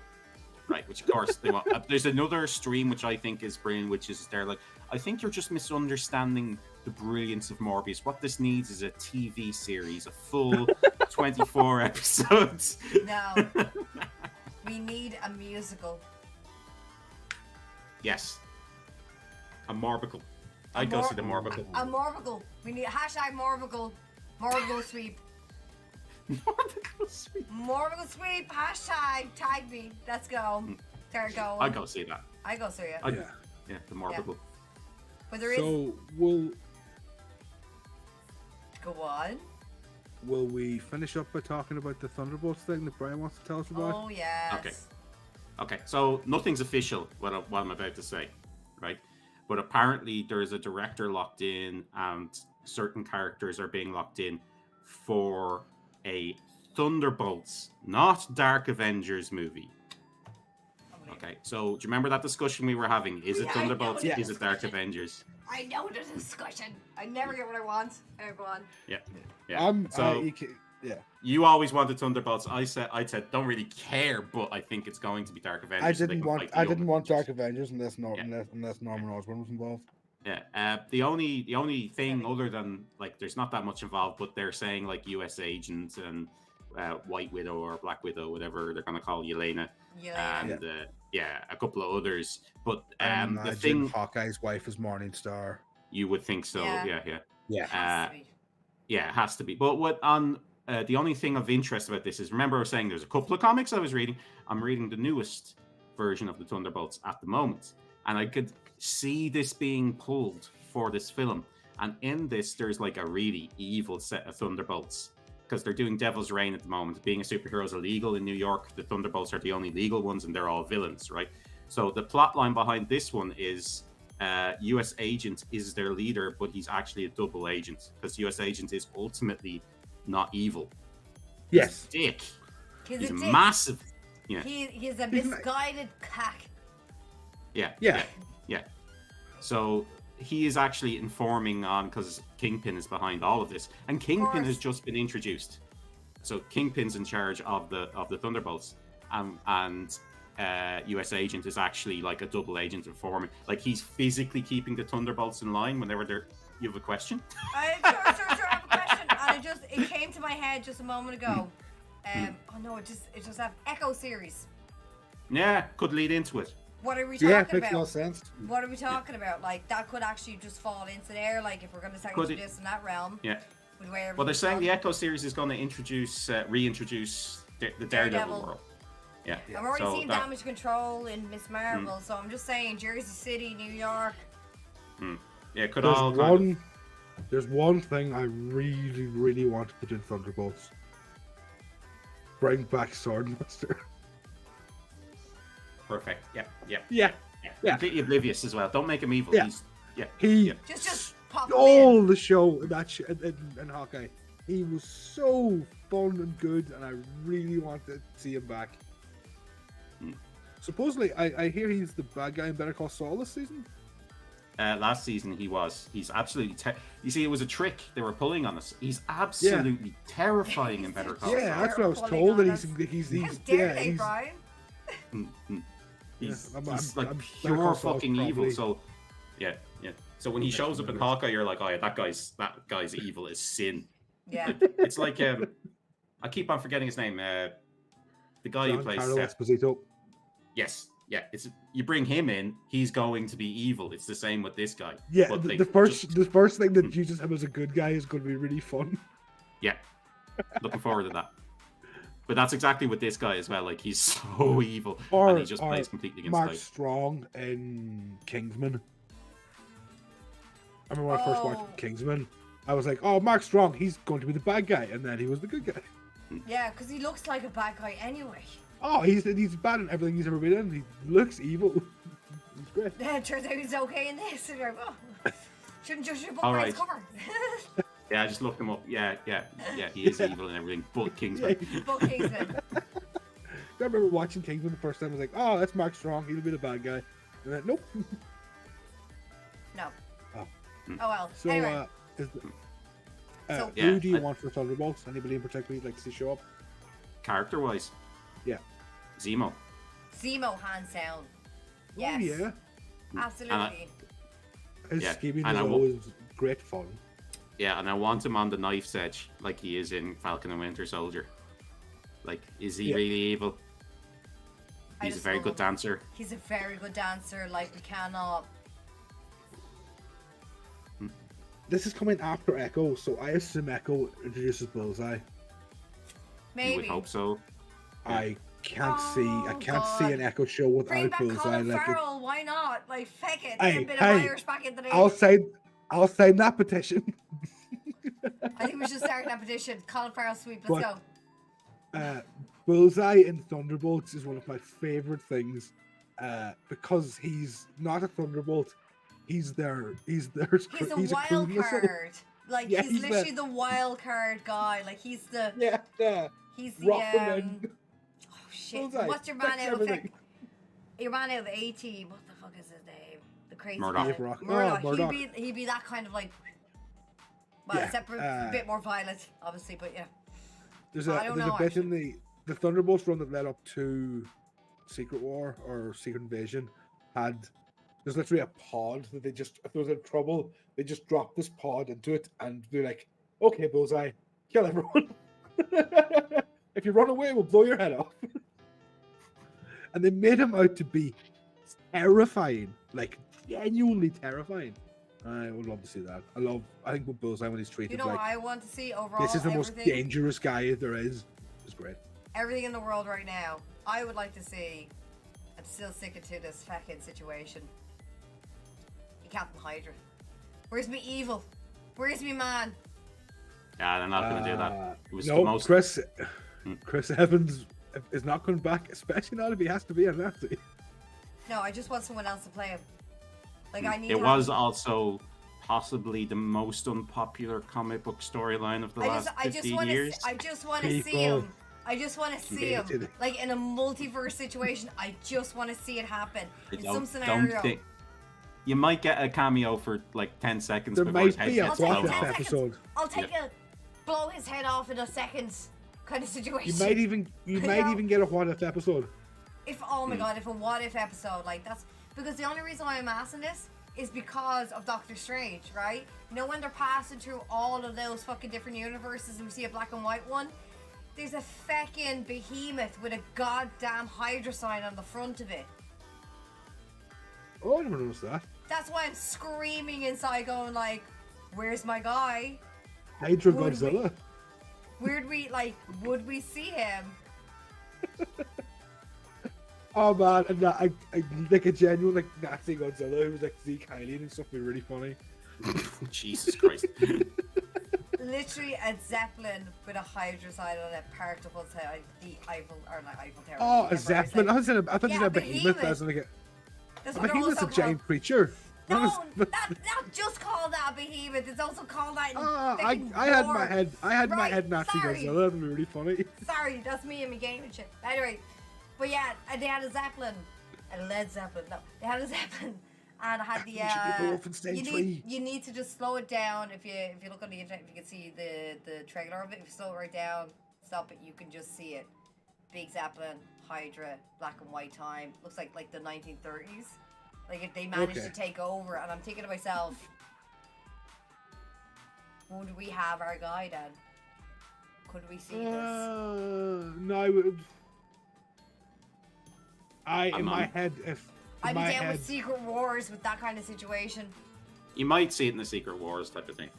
Yeah. Where there's different parts of different realities being slammed together. Yeah, maybe there, but you're never going to see it. The problem was they ran with this story when Trump was elected, and people just wanted hopeful stories. Yeah, but he also got President Loki, so Loki never actually gets president.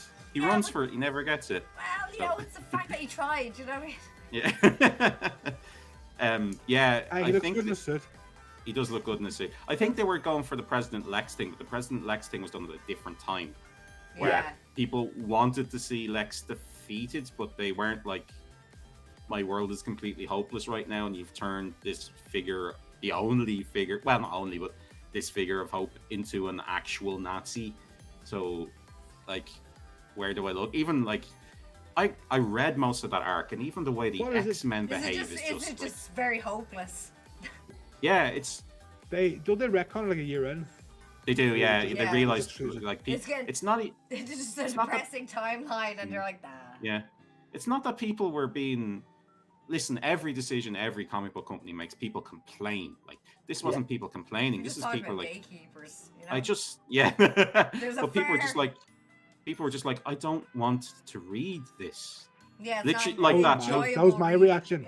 Yeah. My reaction wasn't anger; it was sadness. Yeah, you know when like there's a heel in wrestling and people just, it's not that people are having the right reaction, that this man makes me angry, I want to see him beaten. People he had like, X-Pac heat.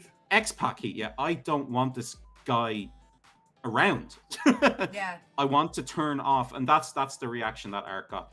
And to be fair, I don't think they thought Trump was going to win, so it was going to be more like a, whoo, we came very close to this, as opposed to... We just dodged a bullet, and then it's like, oh, wait, it's coming for us, No, the bullet hit us, like, so I think that's what happened. Like, even, like, the X-Men kind of start working with Hydra, and it's there, like, there is literally zero... The X-Men would die, and when I say X-Men, I mean the mutant nation.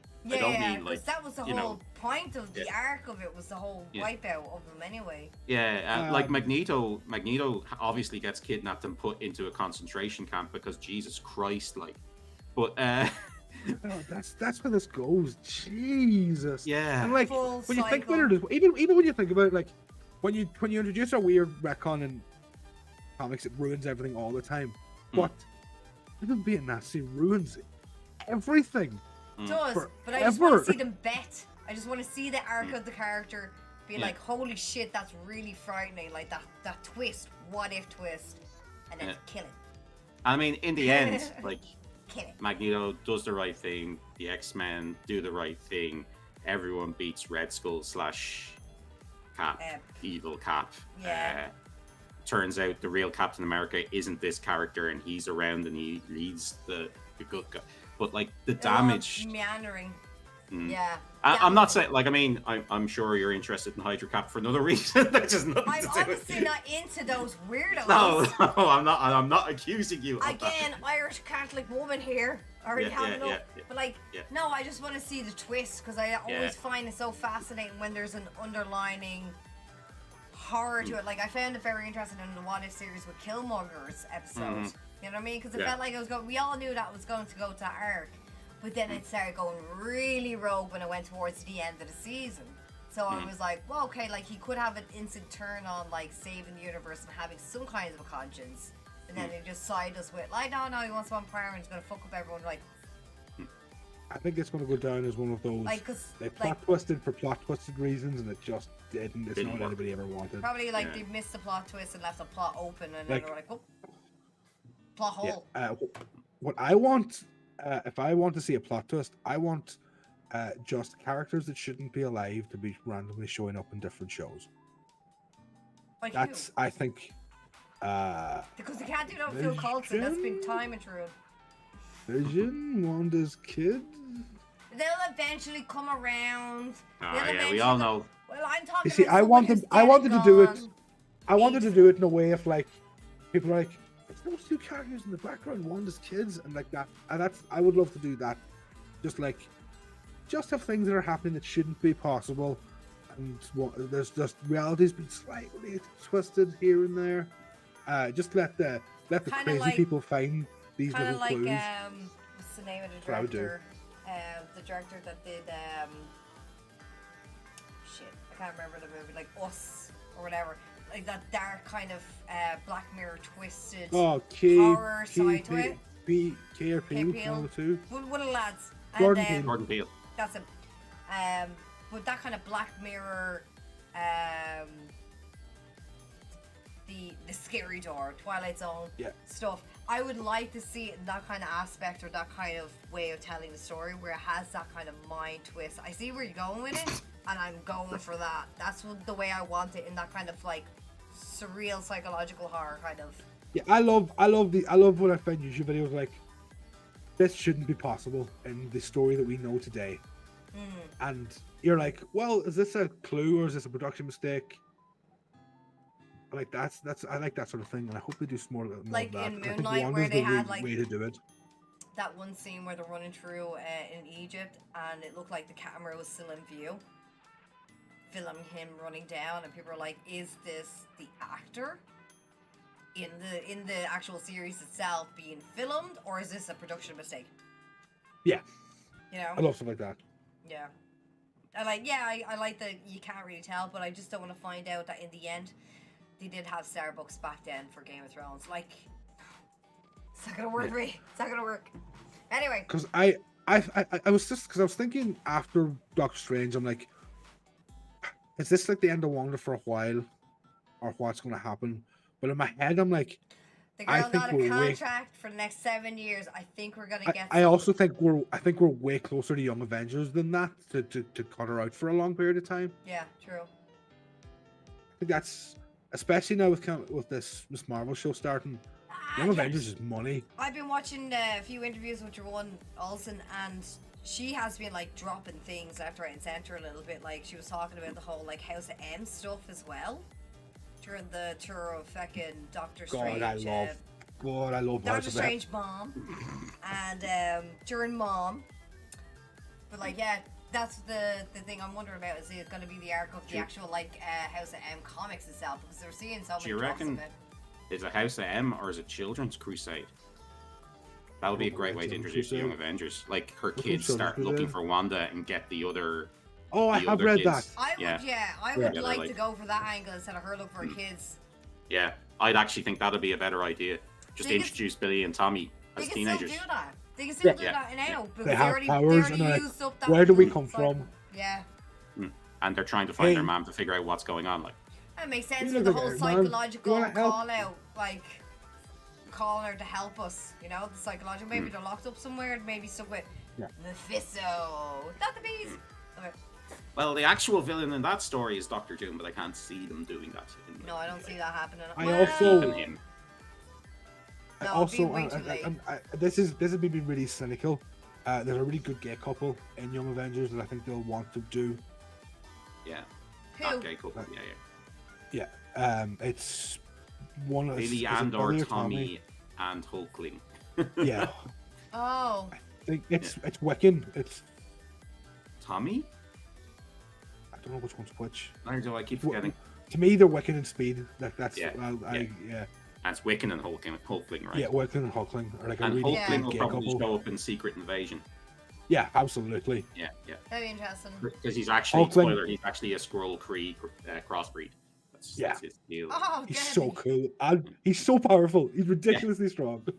I like it. I want to see that. He's like a super Skrull mixed with Mystique. Oh, cool. I'd like that. And a shapeshifter. Yeah. Love me a shapeshifter. Yeah, he just decides he wants to look like a young Hulk, basically. Yeah. Nice. Yeah. Now, I don't blame him. The guy's pretty buff. That's it. He's like a blonde, buff, green dude. Like huge, buff, green dude with blonde hair. So weird. And he's so perfect. There's an actual arc where Wiccan, Wanda's kid, is worried that he's dreamed him into existence. Because he's Wanda's kid. Yeah. Yeah. And the guy is so wonderful. I get that makes sense. And young Loki's in his ear going, "Yeah, you have. Yeah, you have. You've totally dreamed him into existence. No way, he's real." You're punching way above your weight, son. I love it.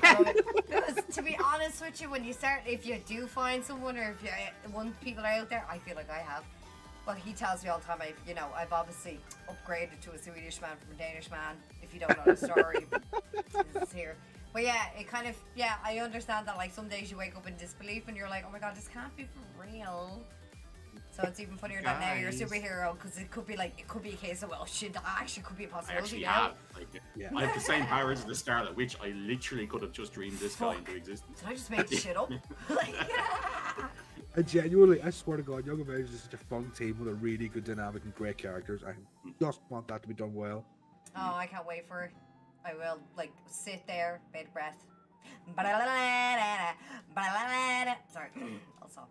I think we're probably good for tonight. I think we're good for tonight. Well, I had a great time. I did. Yeah, that was a good one. Guys, I may not be here for next Wednesday because I managed to score tickets for Green Day. Ah, you go to that. Oh, what? Say hi to Billy Joe for me. I will. And Reese is going to be there as well. And, Who? And Fall Out Boy, but you know, it's going to be outside. Who's the second one you said? Weezus. Weezer? Weezer. Oh, I was like, because when you said, like, did she say Wheatus or Weezer? And I was like, I love Weezer. I'm not a fan of Wheatus. Weezer? I love Weezer. Love them. But yeah. Their Red album is absolutely fantastic. So I'm going to see them next week. So I'll be outside. It's an outdoor event as well, which I'm really looking forward to. Because I haven't been to an outdoor concert Boy, in I agree with you. I agree with you on Fall Out Boy. Fall Out Boy, I was like, so I said it to me. I said it to his fucking best mate. Came down. He goes, "Oh, you're getting ready for the concert next week," and I'm like, "I'm gonna relive my 19-year-old and 20-year-old self. Woo! Can't wait." I'm like, "Oh my god, I love this song." Ah. Keep being old, but no, he's making a night of it. He goes, "We're gonna drive down. We have a hotel, get a couple of beers, go out to this field, watch these lads, and fall back into the hotel." I was like, "Sounds like a great plan. Great. Sounds like a romantic date." Deadly. Does sounds brilliant. We had a So great that's time. what I'm doing. That's what I'm doing next week. So I thought I'd just drop that bomb now. So maybe we can schedule for Tuesday. Maybe. We'll see. We'll Maybe see. Thursday. Maybe Thursday. I'll see. We'll see. Yeah, We might move yeah, things we'll see. around. We'll see. Yeah. But anyone want to shout themselves out in any way? Anyone do anything that they want to tell anybody in the outside world about? I'll go first. I'm finishing off Star Wars at the moment. The Fallen Jedi Order. Loving it again. Barely play it with my hand. And I finished off Sniper Elite 5. Recommend it. It's on Game Pass. It is on the Game Pass. And you can find me, Anti-Tinkerbell. Google me. I'm on Twitch. I do stuff on TikTok. Yeah. Where are you going to find you, Brian? You can find me this weekend. I won't be on As One Live on Twitch because it's been cancelled. But I reckon you, remember I was saying As One Live hasn't been cancelled. It hasn't been Just cancelled. No, not cancelled. Not cancelled. Postponed. The event on As One Live has been postponed. Just for that date. It will be rescheduled. It will be rescheduled. Scheduled. So I guess you will find me on Twitter, as you sometimes do, tweeting out weird comic book panels as I come across them, because I think I'll have an easy weekend and read approximately 40 comics, because that's what I tend to do when I've got and the weather's going to be hopping for Right, you, right? I convinced you to read 1,053 comics. Oh yeah, like those episodes of Shut. Yeah, just watch all of One Piece in one weekend. See? Yeah, challenge accepted. Or read. Yeah. Reading is for peasants. I need that moving. It's significantly faster to read it than it is to watch it. Or you could just have a, auto playback for you. Yeah, I've only currently got a subscription to Marvel, but I'm kind of running out of stuff, so I may switch over to DC and try to imbibe the last 20 years of DC as quick as possible. Ingest it. And just all of it, like a duck. How you eat? Yeah. Well, I suspect that's going to be way harder because they've got like 6 reboots in that period. Oh man, they got so weird. Yeah, look, I started rewatching. 2008 onwards, DC got so bizarre. Batman animated series. Which one? You're watching it again? All of them. Okay. I just started rewatching, even the ones from Warner Bros. Just started rewatching every single one. So yeah. Make sure not to skip Batman Beyond. Batman Beyond is so good. Savage. It's also the end of the what do they call it? The JLU show. Yeah, the JLU universe, the Timmyverse, Bruce Timm. Yeah, it's the end. Timmyverse. It's so Not good. the South Park, Jesus. Well, no, actually, no. It's not that. There's an episode of Justice League Unlimited that's the end of Batman Beyond. It's the end of Batman Beyond, yeah. But that is the last episode chronologically in the Timmyverse. Yeah. It's so good. It's such a good show. JLU is insane. If you want a random animated series to watch, JLU is amazing. There is an episode. You know the episode with the psychic kid in the post-apocalypse? You know what I'm talking about? where they think they're in like a perfect version of 1950s America. No, it sounds amazing though. It's been a long time. I was like, this is the original Justice League show before it became JLU. oh, all right. I haven't watched all of them. So when they were all two-parters, they're some of the best stuff that was ever done animation, I think. I was drunk in my mate's apartment when I watched all of JLU Justice League, so there are some foggy memories. There's some fragments there, you know. Watching on DivX. Remember DivX? I do remember DivX. I remember. I went at one stage and watched like started with the Batman Animated series and watched Batman Beyond and all that, and then I watched some of the Superman show, but it's not as good. I'm just looking at like the palette color of DivX just pops into my head. It's so clip art-esque. I can't. Yeah. Anyway, sorry. Go on. So anyway, other people. I need to go. Go on, do your. Okay. Follow me on Twitter. Aiden616. Find us if you can. Sure to retweet it. Thank you everyone for tonight. Don't forget to subscribe if you enjoy the content. Hit the little bell of notifications. Throw in the comments below. Let us know if Brian's going to be wrong in the end and I'm going to be right. No Always. hate. No hate. Keep an eye on our social media for when the next episode will be. It might be next Thursday. It might be next Tuesday. It's sure, we'll see you when we see you. You know, the universe is wild like that, isn't it? I can't say same podcast time, same podcast channel this week. Until we manage to do it 2 weeks in a row on the same time. God's heart. It's going to be very busy at times. Right. Good luck. Have a nice one, everyone. Bye. Bye.